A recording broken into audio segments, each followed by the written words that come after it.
Hey everybody, welcome back to another exciting episode of Stash Project. This is our January 2025 kit release video. That would be new here. We do these once a month. Eventually they'll be on time. And they cover all of the released kits for the month. These used to be the expected releases, but at the point in time we're at right now, for some reason box art doesn't get sent out like it used to, and so we're doing these videos at the end of the month, in theory, so that I actually have the box art so we can see what we're talking about. Anyway, so we're now officially into 2025, and I do believe by the end of March we will be fully caught up with where things are, because there's still a few kits in March that need to come out, so that gives me a little bit of time to fully catch up, as it were.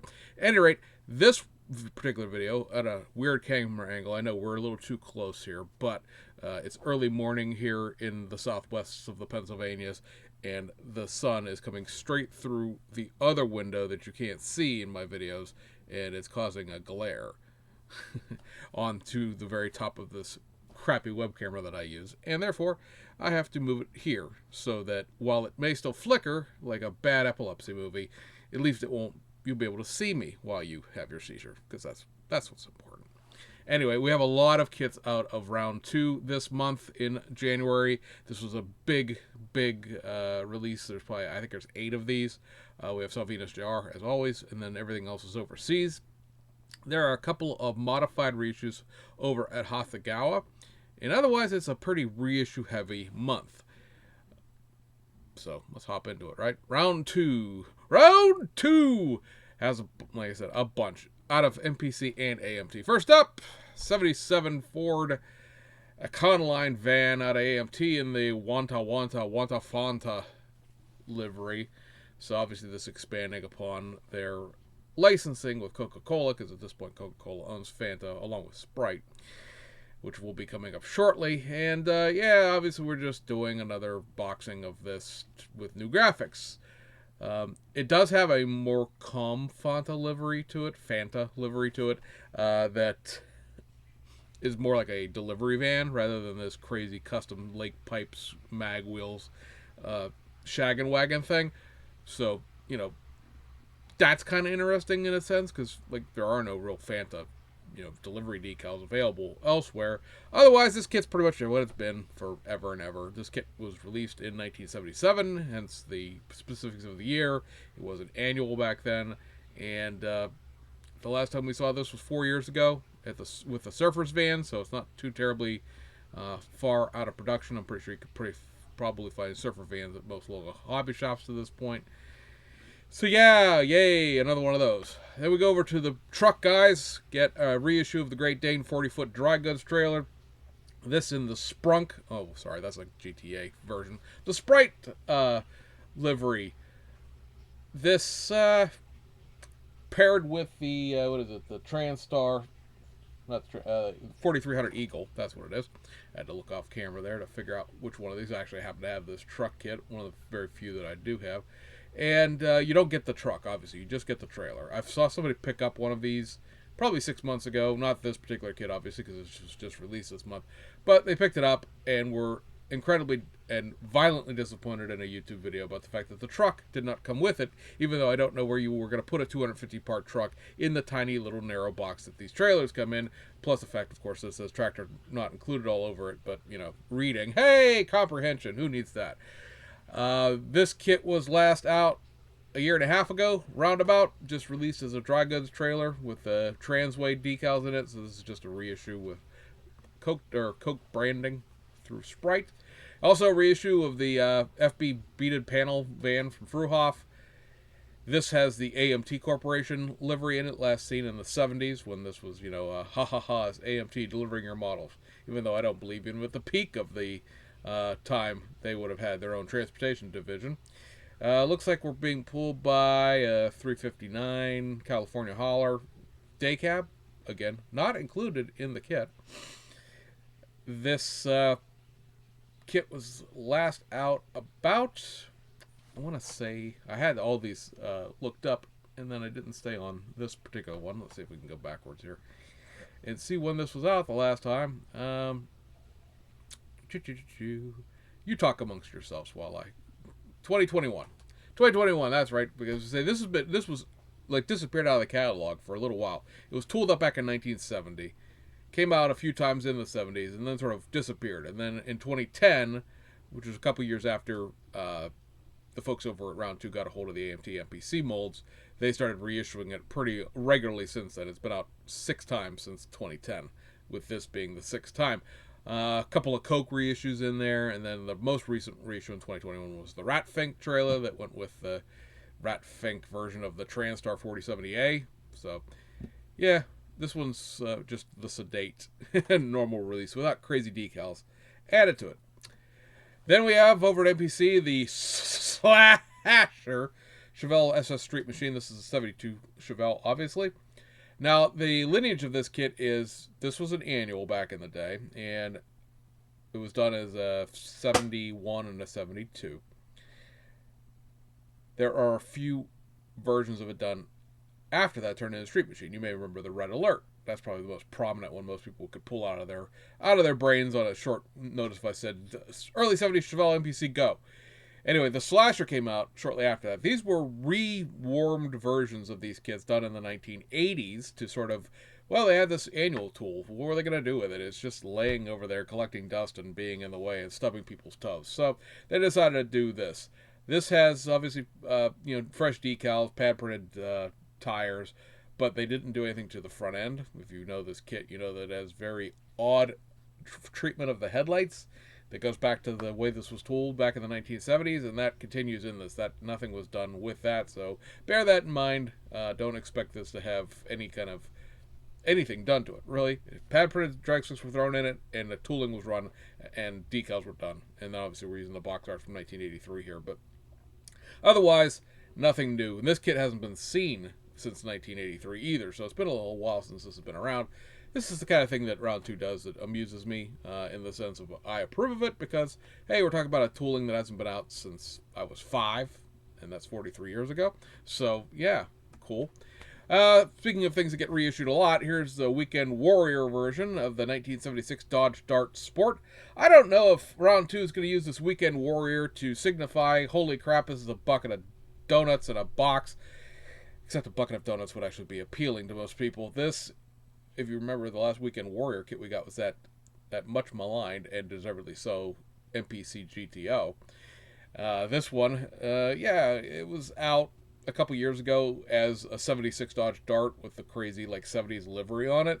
And then it was done a couple years before that as a 75 Dodge Dart. These were annual kits, and so all of the parts exist for those things still. And now we're doing this as a quasi-street machine kind of looking thing. The kit's been around longer than I have. You know what this kit's all about. You've built one, at least one. And, it was in the 1970s NPC kit, Malaise era for both Dodge and the model industry. So be forewarned on what you're expecting there. Then we have another big truck here. This is the Peterbolt 359 Cross Country Hauler. Now, a lot of people look at this and go, this is just the California hauler. Why are we talking about it in a different box? But you'd be wrong. This 359, it says on ScaleMates, take that with a giant 5-pound bag of rock salt, that it was a new tool in 1976. I don't believe that it's a new tool, but it was significantly modified around that time to update the 359 into what was currently on the road at the time. Because the original 359, the California hauler, was tooled up in 1969 and represents a very early Peterbolt 359. The differences between these two are, well, they have different grills, they have different bumpers, they have different, I believe they have different stacks, they have different windshield wipers. The grill is probably the most prominent feature. The California grill is a total of 3, which includes sort of like the outside edge sections of the grill, and it's a much finer mesh. If you look at the box art here, you had 4 sections split with 3 strakes in a more mesh pattern, a more like square mesh. The other one's more of a diamond mesh. Otherwise, yeah, the kit's pretty close. The marker lights on the front fenders are different. The original one has 2 little circular lights. This one's more of a standardized 1 bulb, longer, 3-inch light. And so, yeah, there are a few differences here and there, but overall, these 2 kits are pretty much the same. I believe the engine is different in this one than it is in the original one as well. This is kind of that weird time where, I've didn't realize that these were two separate kits. I thought they were always the same kit, which is probably the same thing you thought before you said. This is one of the great things. You take this box art, take the other box art, and do a before and after. Better or worse. Find the differences kind of thing with it, and you'll find out that, oh my, they are actually quite different. The air intakes on the for the air cleaners, they're different on this as well. So there's quite a bit of differences. You kind of have to be a little bit truck nutty to care, I guess, but this kit hasn't been out in this format for quite a while either, so it's nice to see it come back. Then we go over to another one of the modified stalkers, or as I like to call them, the annual destroyers, because this is what these kits were. They're old annuals that they got destroyed and turned into these things.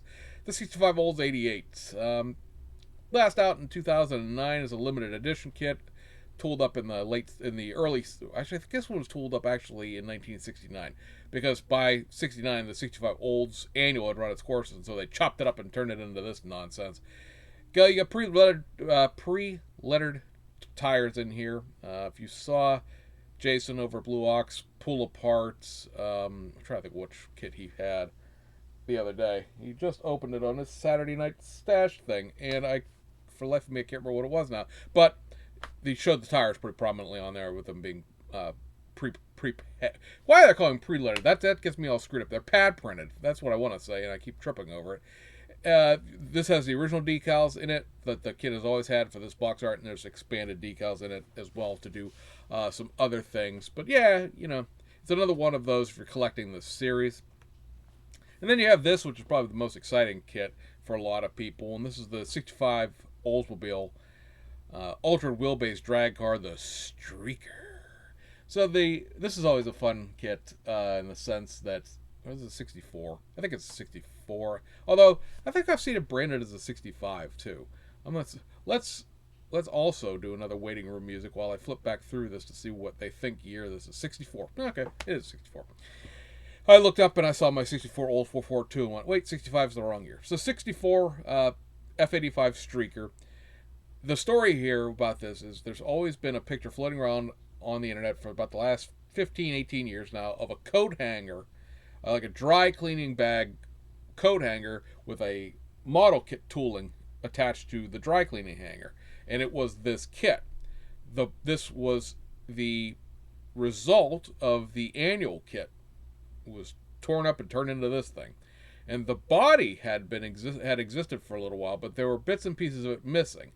And there were bits and pieces of the stock kit included, but obviously none of it was enough of it there to do an entire model kit out of it. That is why Round 2 decided to go back and retool a body and interior for the convertible, and then make a coupe body and add a few new pieces to that to make a 442 that never existed in the past. That was a whole new kit legitimately that you could never have bought in the past. This one required the Time Machine Chevelle altered wheelbase to be redone. And that was done, 2 years ago now? Maybe a year and a half ago? That supplied and it is really a generic altered wheelbase chassis that is underneath this, the Chevelle, the old Edsel, and a number of other altered wheelbase cars that AMT did right around the late 1960s, which is, of course, again, when this was done up, when they decided, well, the 64 Olds tools run its course. Let's destroy it and turn it into something else. It's very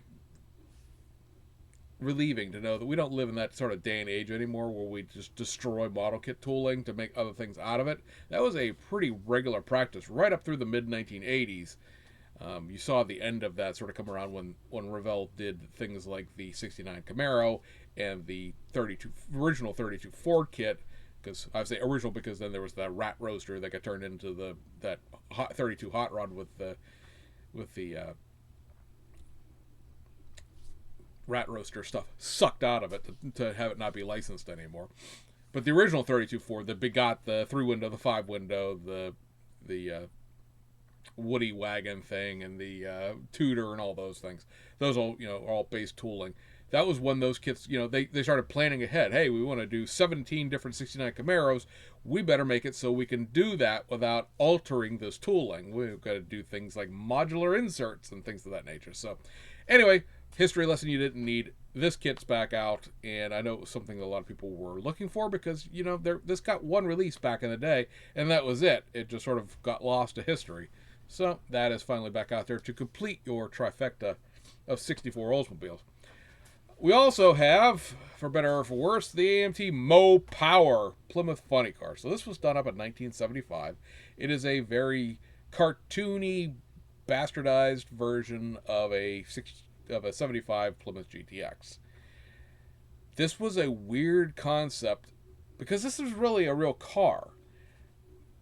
They made this, and then in real life they made something that looked a lot more like a 65 GTX, and AMT was kind of stuck holding a development bag where they had made this thing that didn't look at all anything like the actual car, and so you got this nonsense instead.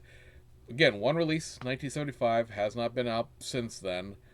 And, pad printed drag slicks, expanded decal sheet, vintage packaging, all the things you could possibly ever want in a weird, one-off, custom, doesn't really represent the real thing at all model kit. And now it is back out there for your collecting needs, I guess. I mean, if you wanted to buy one of these on the collector's market, it's pretty pricey, despite what the box contents are. But now you don't have to worry about that.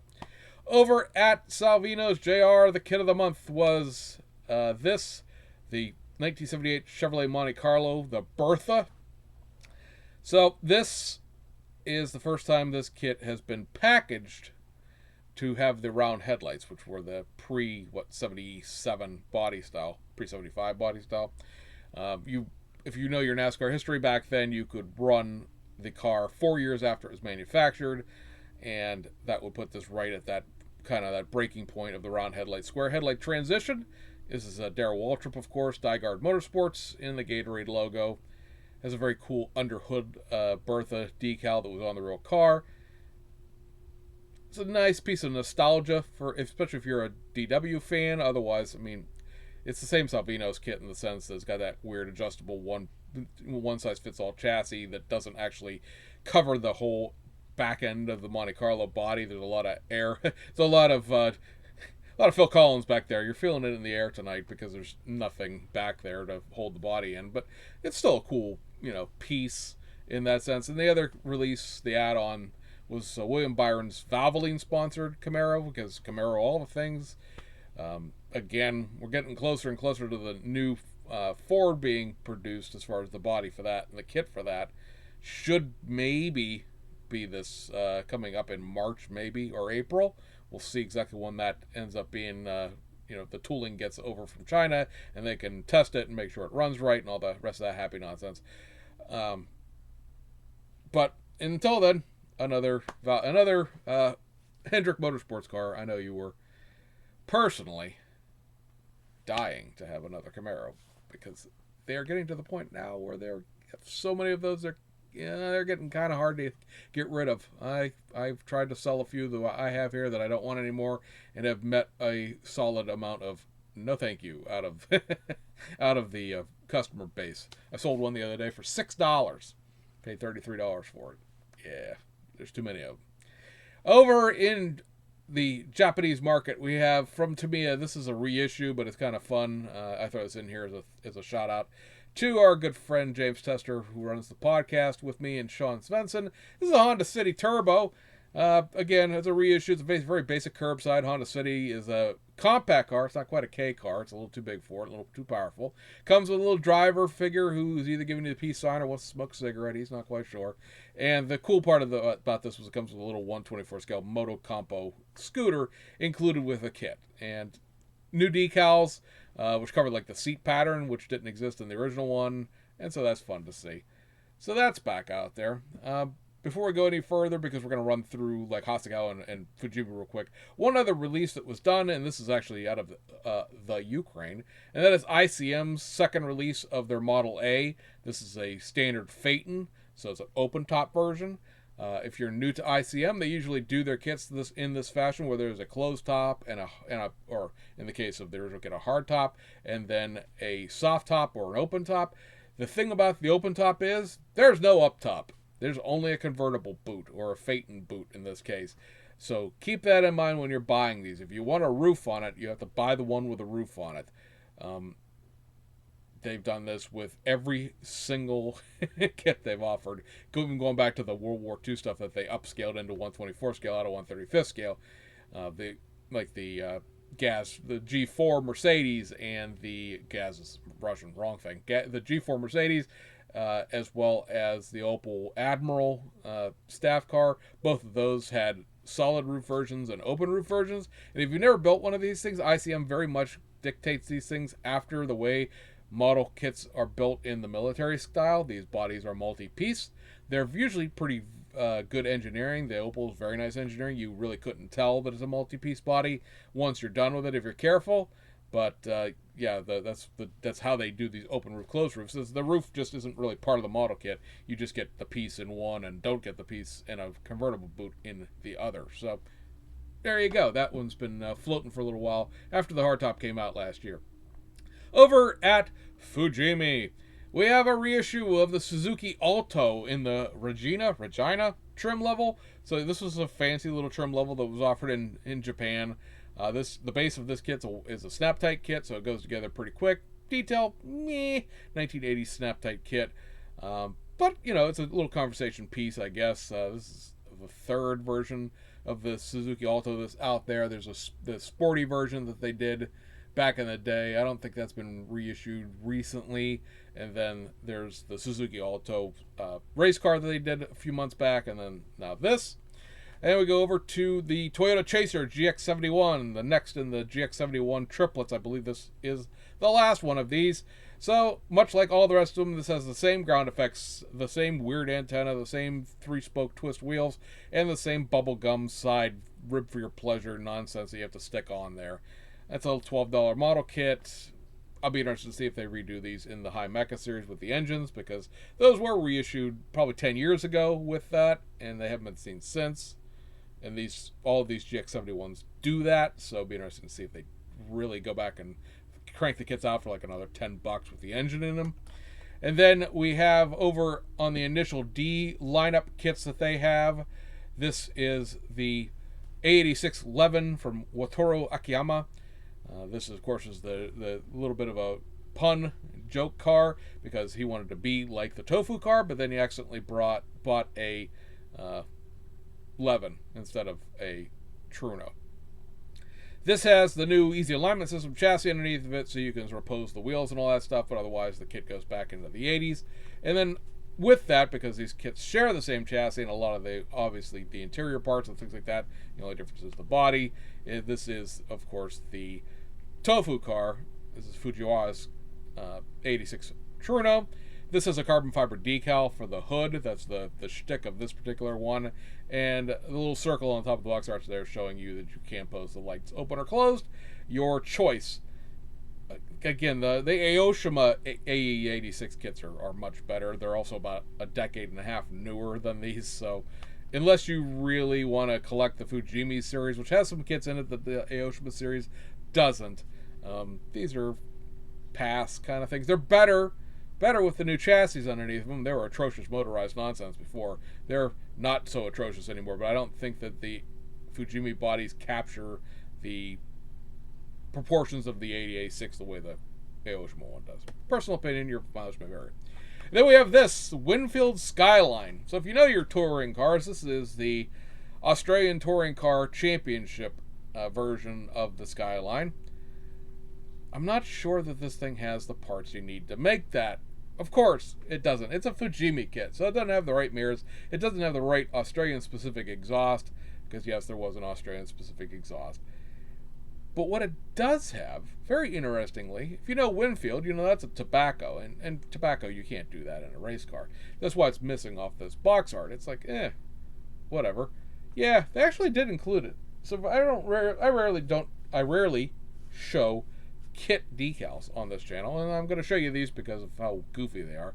You notice that if a Wii racing up there the top left of all these decals, that's because you got to cut it apart and respell it and spell Winfield yourself, I guess. And I've seen Hasegawa do this with a couple of kits, and I've seen Italeri do it with a couple of kits. Apparently, if you misspell wildly and then rearrange the letters, yourself, that is not breaking the taboo. There is no such thing as tobacco sponsors in a child's toy model kit thing. I don't understand that.